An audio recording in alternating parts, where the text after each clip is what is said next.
Hello and welcome to another devlog. So in the last video, I finished up my initial prototype of Gravity Assist. And in this video, I start a new prototype with the same concept, but a different direction. I hope you guys enjoy, let's get right into it.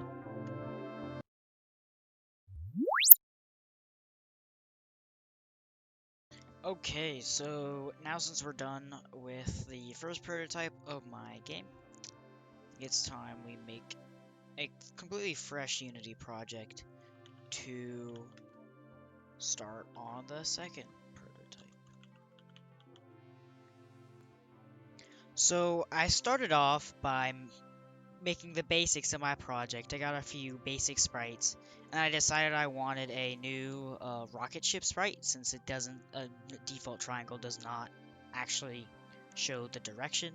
So I brought that in, changed a few aesthetics, and then I started programming some basic character movement. And the code is actually pretty simple. It's just some basic rigid body force appliers, and I just check if you click, and then it sends you in whichever direction you're pointing away from.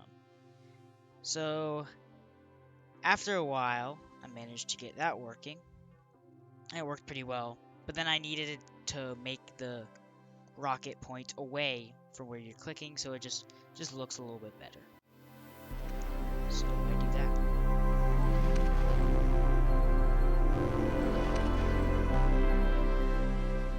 And there you go. Player movement is done. Okay, so now since my basic player movement is done, player can move around pretty nicely. I'm now going to add a parallax effect to this little background right here. And I don't think I'm going to do a time lapse of this because I'm basically just following a CodeMonkey tutorial. I will link that in the description. Super useful. This is the best parallax tutorial I've ever seen.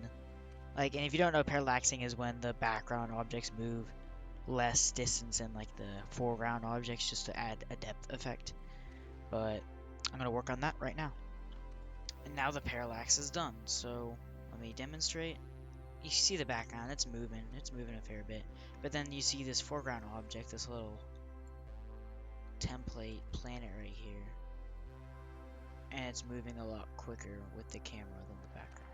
This effect works super well. So yeah. So then I got to work on the planet spawning. And this was a pretty straightforward process, other than the randomization of the planet spawning when the player moves around. So take a look.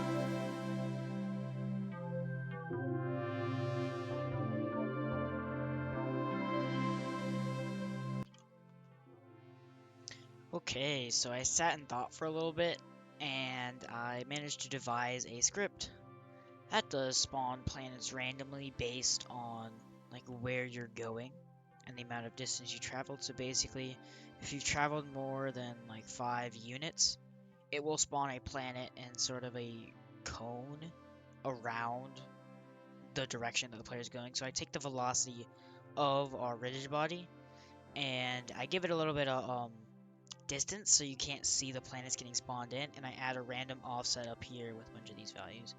I need to make this a little bit more expandable. There's some useless stuff,